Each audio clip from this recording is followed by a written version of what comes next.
बहुत ही लोक भाषा का बहुत बड़ी टूट फूट हो रखी है, बड़ी तोड़ फोड़ कर दी गई, पूरा उपद्रव मचा हुआ है, अराजकता ही छाई हुई,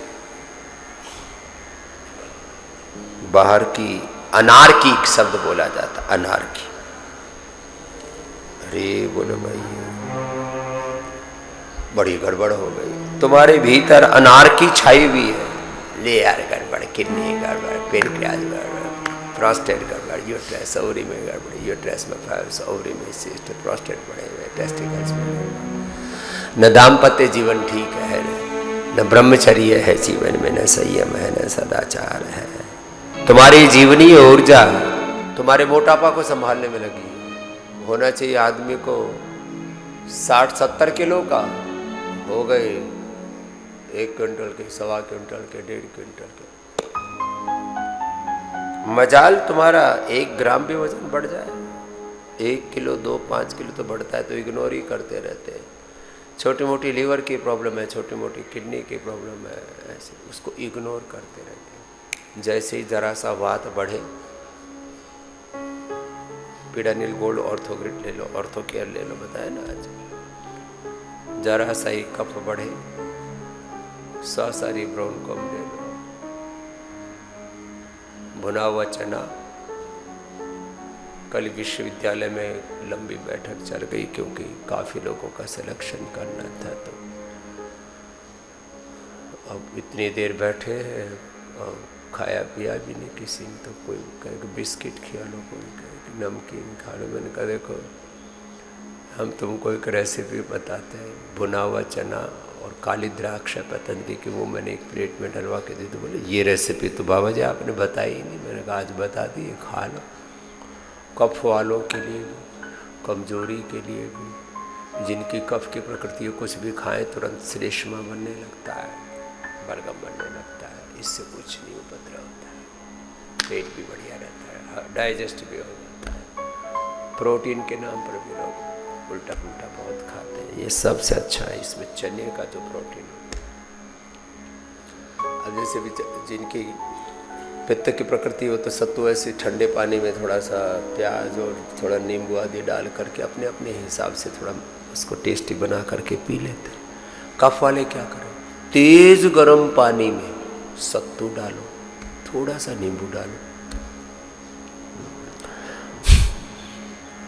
और उसमें ज़्यादा ही टेस्टी बनाना है, थोड़ा सा अनार डाल दो, क्या गजब टेस्ट बनता है। कोई कमजोरी नहीं रहेगी। जरा सा वात बढ़े, ठंडाई चिकनाई बंद कर दो, चना और यही खाओ, द्राक्ष, थोड़ा पपीता अनार भी थोड़ा खिला देते। वात बढ़े, Peedanil gold orthogrid, ortho care, ATM की सब्जी और एलोवेरा गिलोय पारिजात निर्गुण सहजने का जूस। और उपवास कराते हैं, उपवास से सारा इन्फ्लेमेशन बोलो, टॉक्सिन्स बोलो, ऑक्सीडेंट्स बोलो, नाम अलग अलग है, जितनी भी अशुद्धि है ना, यही तो वात है, यही तो कफ है, यही तो पित्त है। एसिडिक बॉडी को अल्कलाइन करने के लिए यज्ञ की भस्म का पानी पियो, बेस्ट है। एलोवेरा जूस पियो, बेस्ट है। लौकी का जूस पियो, पेठे का जूस पियो, एसिडिक बॉडी को अल्कलाइन कर देते हैं पित्त के लिए। अब देखो, 3 से 5 दिन का उपवास कर लो एक बार सप्ताह में। घर पे तो हो नहीं पाता, तो एक बार यहाँ आ जाओ। आपको उपवास और उपासना के जो सनातन शाश्वत तत्व है, दरअसल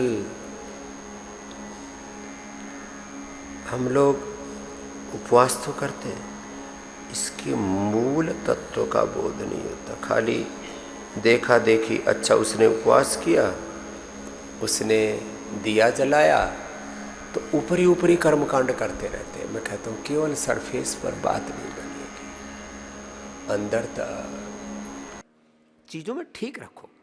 तो फिर सलाद और अंकुरित थोड़ा सा खाने में जरूर होना चाहिए। हम अपने छोटे बच्चों को पतंजलि गुरुकुल आचार्य कुल में रोज आदत डाली हुई है, थोड़ा पहले अंकुरित खाओ, थोड़ा सा सलाद खाओ। सीक्वेंस, क्रम ये होना चाहिए, पहले कच्चा सलाद और फल। लोग उल्टा करते हैं, सब खा पी करके ऊपर से फल खाएंगे ना, पहले लेना चाहिए ऊपर से, फिर खा पी करके मीठा जो भी कुछ किसी को, अब मीठा है तो नेचुरल स्वीट, चीनी तो मना ही कर दी मैंने, तो उसका खांड बूरा शक्कर बहुत सारी चीज़ें आपको दे रखी है, उससे बनी हुई कोई मिष्टान्न भी लेना है तो लास्ट में मिष्टान्न खाना चाहिए। वैसे पहले ऐसे ही किया करते थे, खीर हलवा सब लास्ट में खाया करते थे। वो अलग बात है, अनड़ेपने में लोग क्या क्या करते थे, अरे बोलो भाई ये रोटी तो रोज ही खाया, आज तो हलवा ही शुरू में ही टेक लो, ये गलत बात है। शुरू में हलवा पूड़ी नहीं खाना चाहिए, लास्ट में खाना चाहिए। और अंत में क्या करना चाहिए ये भी सुनो, अंत में लेना चाहिए आपको, हमने 3 तरह का तो सिरका उपलब्ध करा रखा है, एप्पल विनेगर, चुकंदर विनेगर और जामुन का विनेगर। सिरका, पहले सिरका और कांजी सब बनाते थे घरों में, तो खुद भी बना लो, इसमें क्या है, मूली चुकंदर गाजर, उसमें थोड़ी सी राई डाल लो, थोड़ा सा जीरा डाल लो, थोड़ी सी, और आज हल्दी तो आजकल कम डालते फैशन में, थोड़ी सी हल्दी भी जरूर डालनी चाहिए। राई, उसमें थोड़ी पीली सरसों, राई और सेंधा नमक, ये उसमें फर्मेंटेशन और उसके प्रिजर्वेशन का भी, प्रिजर्व भी करता उसको, वो सड़ेगा नहीं। फिर कांजी अथवा सिरका ये खाने के अंत में लेना चाहिए, अथवा लवण भास्कर हिंगवाष्टक चूर्ण थोड़ा छाछ दही में डाल करके लेना चाहिए। आजकल लोग नींबू निचोड़ करके पीते हैं, कुछ जो फैशन में थोड़ा बहुत कुछ लोगों ने सीख लिया है। नींबू उतना अच्छा नहीं होता है, सबसे अच्छा होता है, हमने आपको एप्पल विनेगर भी उपलब्ध करा रखा है, इससे सस्ता और 100% प्योर हो ही नहीं सकता। हमने चुकंदर का भी विनेगर आपको उपलब्ध करा रखा है, और जिनको डायबिटीज है उनको जामुन का सिरका उपलब्ध करा रखा है। जामुन, एप्पल, या जिनको खून की कमी है चुकंदर का।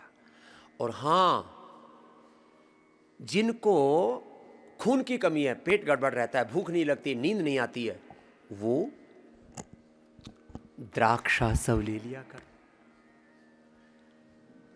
कुछ लोग जो है डाइजेशन अच्छा रहे, भूख अच्छी लगे तो 2 चम्मच वाइन पीते हैं आजकल, मैंने देखा, ये नया शौक चला है लोगों में। आपको वाइन पीने की जरूरत नहीं है, द्राक्षासव पियो। खून की कमी है, लोहासव पियो। कब्ज रहता है, अभयारिष्ट पियो, कब्ज रहता है तो। माताओं बहनों को 10 मूलारिष्ट पीना चाहिए। ये खाने के बाद ऐसे छोटे छोटे करेक्शन कर लो अपने लाइफ में, ये बड़ी काम की चीजें हैं। और हाँ, शाम को 5-6 बजे के बाद लिक्विड चीजें लेनी बंद कर दो, नहीं तो रात को शूशू के लिए उठोगे, फिर नींद खराब होगी, क्वालिटी स्लीप कैसे आएगी। 5-6 बजे के बाद भी मैं देखता हूं लोग आइस वाटर पीते रहते हैं। बहुत लोग, मतलब इतनी मूर्खतापूर्ण, मैंने कहा ना, दिवालिया निकाल रखा दिमाग का। कोशिश तो ये करो कि 7 बजे के बाद कोई खाना ना खाओ और 5 बजे के बाद कोई लिक्विड ना लो ज्यादा, फिर वो रात को ये शूशू वाला कार्यक्रम नहीं होगा। अच्छा ये है कि आप दोपहर का 1 बार का खाना खाओ, शाम को फल का लो, फल या उबली हुई सब्जियां या दूध।